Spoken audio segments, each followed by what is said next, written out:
연준회의는 결국 모멘텀이 되지 못했습니다. 그리고 눈치 보기 장세는 계속 이어지고 있는데 시장은 새로운 돌파구가 필요해 보입니다.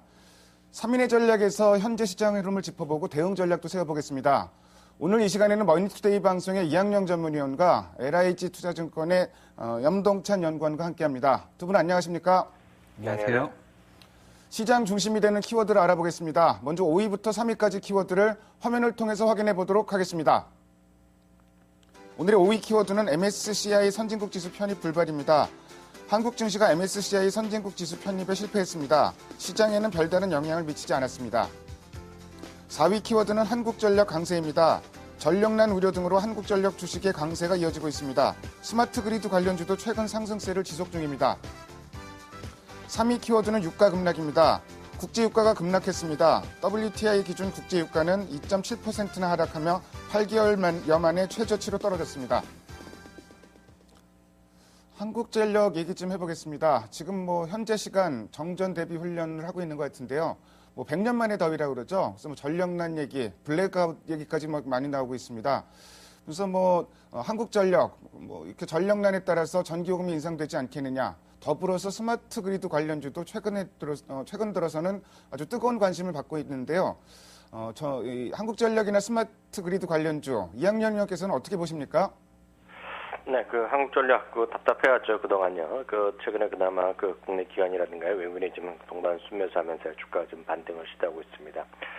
작년에도 두 차례 전기 요금을 인상했고요. 올해도 한 차례 올렸는데요. 또다시 전기 요금 인상 얘기가 있습니다. 다음에 이렇게 보셔야 되겠죠. 물론 전기요금 인상된 만큼요. 당연히 매출은 그만큼 올라가기 때문에 악재는 아니고 분명히 호재는 되겠지만은요. 그렇다고 해서 한국전력이 시장을 얼마만큼 초과 수익을 갖고 갈지에 대해서는 극히 의문점을 갖고 있습니다. 결국은 적자가 계속 되는 회사인데요. 흑자 기조로 돌아서서 완전히 정말 제대로 된 경영이 나오기 전까지는요. 그나마 지금은 뉴스 모멘텀에 의한 주가 상승이라고 전 지부하고 싶습니다.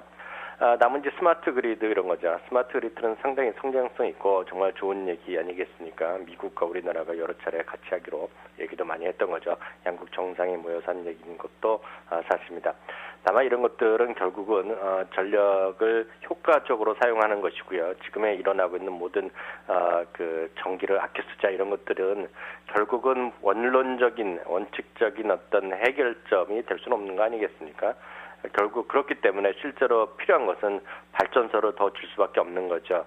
왜냐하면 아무리 지금 전기를 아껴 쓰더라도요. 더위가 이렇게 계속되고 104년 만에 더위, 가뭄이 이렇게 지속되면 결국 전기의 사용량은 늘어날 수밖에 없는 것은 당연하다라는 생각 갖고 있습니다. 그런 관점에서 물론 이것도 뉴스 모멘텀에 따른 단기적인 흐름의 성격이 강하지만은요. 결국은 발전소를 많이 짓고 개보수를 해야 되고 이렇다고 본다 그러면 그나마 지금 얘기 나오는 그런 블랙아웃 이런 것을 모두 합치더라도요. 두산중공업 정도가 어느 정도 논리적으로 설득력 있다는 생각 갖고 있습니다. 전력난, 한국전력이나 스마트 그리드 이런 쪽이 어느 정도 부수적인 영향은 있겠지만 뉴스 모멘텀으로 접근해라 이런 말씀을 주셨고요. 오히려 그것보다는 발전소를 더 지어야 되지 않겠느냐. 그래서 두산중공업까지 언급을 해주셨습니다. 유가가 아주 급락을 했습니다. 2.7%나 급락을 했는데 미국의 원유 재고가 1990년 7월 이후 최고치까지 올라왔다. 이런 얘기도 나왔고 더불어서 연준에서 적극적인 액션을 취하지 않았고 또 여러 가지 이제 글로벌 경기 둔화 우려감도 계속 부각이 되면서 그 얘기는 계속 나온 얘기였습니다. 유가가 근데 상당히 좀 많이 떨어졌는데 시장에 또 여러 영향을 좀 미칠 것 같습니다. 염동찬 연구원께서는 어떻게 보십니까? 유가 같은 경우에는 정유화학 업체는 원가로 인식될 수 있는데요. 경제 전체로 볼 때는 비용이나 물가라는 측면에서 접근하는 게 맞을 것 같습니다. 특히 생산자 물가지수 같은 경우에는 YOY로 볼 때 유가의 1개월 정도 후행해서 거의 유사한 흐름을 과거에 보여왔었는데요. 유가의 하락으로 생산자 물가가 증가율이 소비자 물가 증가율 아래까지 내려가는 상황까지 왔습니다. 3월 이후부터 유가가 이렇게 하락세를 보이기 시작했는데요. 생산자 물가도 3월 이후부터 떨어지기 시작했고요. 그리고 그 이후로 소비자 물가보다 생산자 물가가 더 떨어지기 시작했습니다. 그렇다면 이것을 어떻게 받아들일 것인가 이거에 대해서는요. 일단 생산자 물가 부담이 줄어든 만큼 생산자가 이렇게 비용의 전가를 소비자 쪽으로 이제 하지 않을 수 있는 상황까지 온 상황이고요. 그렇다는 얘기는 이제 소비자 물가가 추가적인 상승이 제한적인 만큼 이제 실질 소득 측면에서 소비자들이 소비를 할 수 있는 여력이 좀 더 늘어난다고 보시면 되고요. 그 얘기는 소비가 좀 더 늘어날 가능성이 있기 때문에 이렇게 경제에는 긍정적인 영향으로 볼 수 있고, 주가 측면에서는 소비라고 개인이 소비를 많이 하는 개인 소비재라든지 IT 업체들의 긍정적인 영향을 줄 수 있을 것으로 판단하고 있습니다. 일단 그럼 뭐 유가 하락 자체는 뭐 일단 긍정적인 측면이 더 강하다 이렇게 보시는 거네요. 네, 그렇게 보고 있습니다. 최근에 사실은 뭐 항공주라든지 좀 올라가고 있는데, 무슨 뭐 전체적으로 봐서 유가 하락, 물론 경기가 둔화되면서 유가가 하락하는 게 꼭 좋게만 볼 수는 없겠지만 어쨌든 뭐 물가라든지 이런 측면에서는 긍정적인 해석이 가능하다 이런 말씀해 주셨습니다. 다음으로 오늘의 2위 키워드를 화면을 통해서 확인해 보도록 하겠습니다. 오늘의 2위 키워드는 그리스 연정 구성 타결입니다. 뭐 그리스 연정 구성 뭐 막바지에 가서 타결이 됐고요.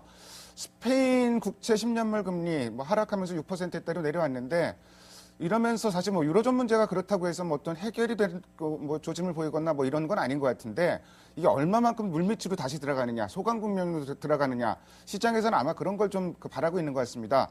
최근 흘러가는 흐름들을 보면은 그런 양상도 조금은 느껴지는데, 염동찬 연구원께서는 어떻게 보십니까? 네, 지금까지 유로존 위험 요인이었던 게 두 가지였는데요. 첫 번째는 그리스의 정치 리스크였고요. 두 번째는 앞서 말씀하신 것처럼 스페인 국채 금리가 높아지는 상황이었습니다. 특히 근데 이 상황 두 가지 상황은 점차 완화 국면으로 가고 있는데요. 특히 엊그제 스페인이 12개월, 18개월 만기 국채 발행을 성공적으로 마무리했다는 소식도 긍정적이고요. 그리스 연정 구성도 역시 긍정적으로 마무리됐죠. 이제 여기서 두 가지 정도만 큰 고비 하나는 넘었다고 보고 있고요. 두 번째 고비가 될 거를 두 가지 사건 정도가 더 있는데요. 이 두 가지 사건만 넘어가면 소강 국면에 했다고 판단해도 될 것으로 보고 있습니다. 그 두 가지 사건이 뭐냐면요. 첫 번째 있는 오늘 저녁에, 한국 시간으로 오늘 저녁에 예정된 스페인의 국채 발행 예정인데요. 규모로는 20억 유로 규모고요. 만기로는 2년물과 3년물 두 가지로 발행이 예정돼 있습니다. 이번에 이 스페인 국채 발행이 성공적으로 넘어간다면은 첫 번째 고비를 넘어가는 걸로 보고 있고요. 두 번째는 이번 달 말에 유로존의 신재정 협약이 비준이 예정돼 있는데요. 이 신재정 협약에 대한 비준이 예정대로 잘 넘어간다면은 7월부터는 유로존 이슈에 대한 유로존 리스크에 대한 소강 국면에 들어간다고 평가하셔도 될 것 같고요. 이 두 가지 리스크가 마지막 고비라고 보고 있습니다. 일단 뭐 전체적인 스페인 오늘 국채 발행, 근데 뭐 2년물, 3년물은 뭐 발행하는 데는 계속 뭐 발행에 성공해 왔기 때문에 사실 뭐 그런 부분도 어쨌든 확인할 필요는 있을 것 같고, 신재정 협약 이 두 가지 변수가 앞으로 유로존 변수가 좀 물밑에 잠기게 하는 뭐 중요한 변수다 이런 말씀을 좀 해주셨습니다. 자, 염동찬 연구원께 한 가지 더 여쭤볼게요. 중국 오늘 HSBC PMI 6월 예비치가 발표됐는데 우려대로 나빴습니다. 중국 시장은 뭐 발표되기 전부터 좀 빠지더라고요. 근데 상당히 좀 중국 경기 둔화에 대한 우려감이 다시 커지고 있는데 여기에 대해서는 어떻게 보십니까? 지난주까지 미국 시장의 특징을 이렇게 한마디로 정리하라고 하면은 배드 뉴스 랠리라고 표현하고 싶은데요. FOMC를 앞두고 이렇게 안 좋은 경제 지표가 계속해서 발표됨에도 불구하고 오히려 이렇게 경제 정책에 대한 기대감이 나타나면서 지수는 상승하는 모습을 계속 저번 주까지 보였습니다. 이런 중국도 마찬가지 상황이라고 보고 있고요. 계속해서 안 좋은 경제 데이터가 발표될수록 새로운 중국의 경기 부양을 위한 정책이 나올 기대감은 높아질 거라고 보고 있습니다. 물론 오늘 상해 지수는 하락세를 보이고 있는데요. 상해 지수 빠졌다고 해도 전저점을 뚫고 내려갈 거라고 보진 않는데요. 그 이유는 유로존 리스크는 아시다시피 점점 완화 국면에 있는데 이 시점에서 HSBC PMI 0.3포인트 정도 빠진 것 가지고 전저점을 깨고 내려갈 정도의 그렇게 큰 악재라고는 보고 있지 않습니다. 결론적으로 중국 경기 부양을 위한 정책이 나올 당위성 더 높여주는 사건으로 평가하는 게 맞을 것 같습니다. 중국이 일단 뭐 일찌감치 금리 인하 카드를 한번 꺼내 들었는데 이렇게 되면은 사실 뭐 금리 추가 인하라든지 뭐 여러 가지 뭐 정책 운신의 폭은 더 넓어졌다고 봐야 될 것 같고요. 물론 지표가 나빠진 거 이거를 뭐 긍정적으로 해석하는 거는 좀 무리는 있을 것 같습니다. 그렇다고 해서 너무 또 과도하게 비관적으로 부정적으로 해석할 필요도 없을 것 같습니다. 어제 연준회의에서는 오퍼레이션 트위스트 6월 말까지 예정돼 있었는데 올해 연말까지로 연장한다. 뭐 이 얘기만 발표를 했고, 뭐 성장률 자체는 뭐 상당히 또 하향 조정을 했습니다. 그래서 상황이 나빠지면은 양적 완화 카드를 꺼내들 수도 있다. 뭐 이런 뉘앙스로 얘기를 했었는데요. 이학년 의원께서 연준회의 내용 좀 정리 좀 해주십시오. 네, 결론적으로 일단 먼저 말씀드리면요. 딱 시장이 기대했고 시장에서 예상했던 그 수준 그대로 나왔다는 것에 주목을 하셔야 됩니다. 아프레이션 트위스트의 연장권은 한 3분의 2 정도의 전문가들이 예측하였고요. 그리고 그 얘기만 나왔을 땐 주가가 좀 많이 빠졌다가요. 그나마 반등을 조금이라도 시도했던 것은 결국 연설을 통해 기자회견을 통해서요. 늘상 하던 말인데요. 필요하다면 추가적인 조치를 취할 충분한 준비가 되어 있다라는 그 정도 멘트였습니다. 그렇기 때문에 한 달 전 그리고 2주 전에 의회에서 했던 연설 그대로가 나왔다는 것이죠. 물론 이제 시장에서 정말 적극적으로 기대했던 분들은 추가의 양적 완화에 대한 기대감이 있었지만 그 부분은 말씀을 드렸던 대로요. 그리고 많은 분들이 이미 아셨던 대로 별반 내용이 없었습니다. 오퍼레이션 트위스트 자체도 연장 자체도 정책적인 효과는 이미 지난 한 1년 동안도 거의 없었다는 것이 중론입니다. 그럼에도 불구하고 이번에 그 연장을 한 것은 특별한 이유가 있다라고 생각하시면 안 되고요. 그것은 그만큼 연준이 자체가 시장에 대해서 걱정을 하고 있고 관심을 갖고 있다는 표현 그 이상 이하도 아니라고 이해하시면 좋을 것 같습니다. 다시 한번 확인드리지만요. 이제 시장은 한 달 반 정도를 쉬어야 됩니다. 무슨 얘기냐면 7월 31일과 8월 1일이 다음번 FOMC 회의가 열리기 때문에요. 그때까지는 또다시 여러 얘기가 나오겠지만요. 당분간은 우리나라도 마찬가지겠지만 미국도 결국은 2분기에 어닝 시즌으로 돌입하는 그 정도로 이해하시면 되겠습니다. 연준회의 내용, 시장이 딱 예상했던 정도의 액션 정도만 나온 것 같은데요. 그렇기 때문에 시장이 모멘텀도 되지는 않았지만 또 그거에 따라서 실망 매물이 나온다든지 이런 현상도 없었던 것 같습니다. 다음으로 오늘의 1위 키워드를 화면을 통해서 확인해 보도록 하겠습니다. 오늘의 1위 키워드는 나흘 만의 조정입니다. 대형 이벤트는 별 성과 없이 일단 마무리가 됐고요. 오늘 거래는 여전히 좀 부진한 상황입니다. 중국 얘기 때문에 시장이 좀 많이 빠지고 있는데 이 부분은 조금 좀 부담스러운 부분이긴 합니다. 사실 그 시장이 6월 들어서 이번 연준회의가 어떤 모멘텀이 되지 않을까 상당히 그 기대를 많이 했었는데 별 성과가 없이 끝났기 때문에 이제는 시장이 또 어떤 변수들이 영향을 미칠까, 어떤 이벤트가 남아있을까 이런 부분도 좀 생각을 해봐야 될 것 같은데요. 이학영 위원께서 관련 내용 좀 말씀해 주시고 대응 전략도 같이 말씀해 주십시오. 네, 두세 가지 정도 관점에서 간단히 정리해 보겠습니다. 일단 유로존에서는요, 얘기 아까도 잠시 연구원님께서도 하셨지만 스페인의 시엔에 모든 관심이 쏠려 있습니다. 7% 아래로 그 국채 금리가 발행이 됐지만 또 이번 주 그리고 다음 주에 계속 연이어서 계획되어 있는 발행 시장 그리고 유통 시장에서의 금리 움직임에 주목하셔야 될 것 같고요. 일단 미국에서는 여전히 스페인 쪽에 대한 우려감이 많은 것이 사실입니다. 그에 따라서 유로화의 안정 여부 그리고 그에 따라서 결국은 그것에 가장 또 영향을 미칠 것으로 우려되는 일단 기대될 수도 있겠지만요. EU 정상회담의 결과에도 주목을 하셔야 되겠습니다. 앞서 잠시 언급해드렸지만은요. 7월부터는 미국도 마찬가지 그리고 우리나라도 마찬가지 어닝 시즌이 다시 본격화됩니다. 교통실던 어닝 시즌이 오게 돼 있는데요. 그렇다고 본다 그러면 두 가지 측면이 있겠죠. 어닝의 성장, 어닝의 증가가 계속해서 확인되는 업종이 있을 것이고요. 반대로 낙폭 과대에 있으면서 이제 2분기에 좋아질 것이다. 3분기에는 또 좋아질 것이라는 많은 기대감을 갖고 있던 종목군이 있을 텐데요. 이런 것들이 실제적으로 어떻게 반영될지 반등을 시도하고 있는 종목들에서는 정말 실적이 다시 한번 실망스러운 실적으로 나설 경우에 어떤 액션이 나올지에 대해서 우려 반 기대감을 갖고 있습니다. 참고적으로 말씀드리면 우리나라 지금 증권사의 2분기 어닝은 계속해서 하향 조정되고 있기 때문에요. 1분기도 마찬가지였지만은요. 기대가 되면서도 약간 우려의 생각을 갖고 있습니다. 마지막으로는 국내 수급의 측면이 되겠습니다. 주식형 펀드는 극히 실망스러운 모습을 지속하고 있습니다. 제 우려가 있다 그러면요. 다시 한번 확인드리지만 1900 근처에 가면 그리고 혹시 넘어가면 주식형 펀드로 돈이 많이 빠져나올 가능성이 있습니다. 그것은 최근에 1830부터 시작됐던 주식형 펀드의 유출 움직임과 일맥상통하게 우리가 예상이 어느 정도 가능하다고 봅니다. 펀드의 유입이 이렇게 제한적이고요. 연기금도 계속해서 다소는 지금 정부 당국의 얘기와 사뭇 다른 방향으로 극히 보수적인 움직임을 계속한다 그러면요. 한다면 조건실권 시장을 움직이는 것은 외국인일 수밖에 없습니다. 철저하게 외국인의 방향성에 따라서 시장을 크게 움직일 수밖에 없는 그런 자리라고 보고 있습니다.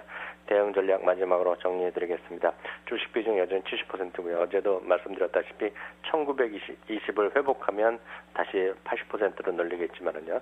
그 전까지는 주식 비중 70%, 저 지지선은 1840을 재확인드립니다. 일단 시장에 영향을 미칠 변수, 스페인 국채금리 상당히 중요하겠죠. 뭐 유로화, 또 EU 정상회담 결과 이런 정도를 꼽아주셨고, 더불어서 이제 뭐 기업 실적, 또 수급 상황까지 좀 체크를 해주셨습니다.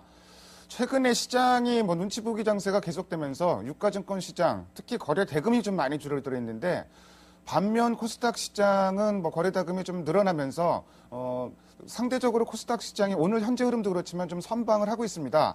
자, 이런 흐름이 앞으로도 좀 이어질지 이런 부분도 좀 궁금하고, 그렇다면 코스닥 중에서 좀 관심 가져볼 만한 섹터도 좀 궁금한데요. 염동찬 연구원께서 좀 말씀해 주십시오. 두 가지 이유에서 코스닥 시장이 이렇게 계속 강세가 이어질 것으로 보고 있지는 않은데요. 두 가지 이유에 대해서 말씀드리면 먼저 첫 번째로 최근에 글로벌 펀드 플로우에서 한국 관련 펀드로 자금이 유입되고 있다는 소식이 들려오고 외국인 순매수는 어제까지 좀 나타나는 모습을 보였습니다. 오늘은 물론 외국인이 팔고 있지만요.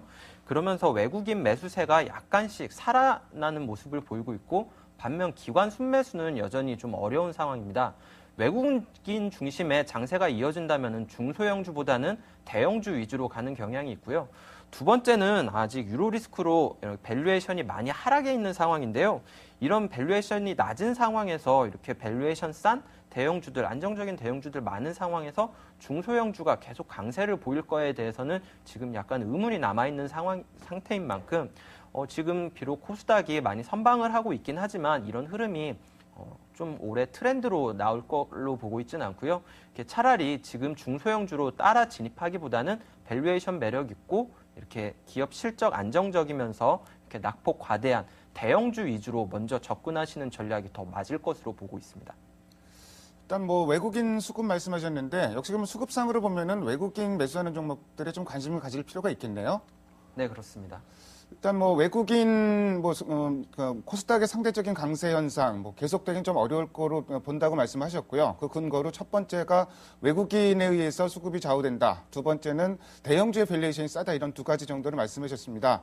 사실 뭐 시장이 계속 분위기가 안 좋고 약하게 간다면 코스닥만 계속 갈 수도 없는 분위기인 건 틀림없는 것 같습니다. 지금까지 5가지 키워드를 통해서 오늘 시장의 흐름을 살펴봤습니다. 두 분 말씀 잘 들었습니다. 감사합니다. 감사합니다.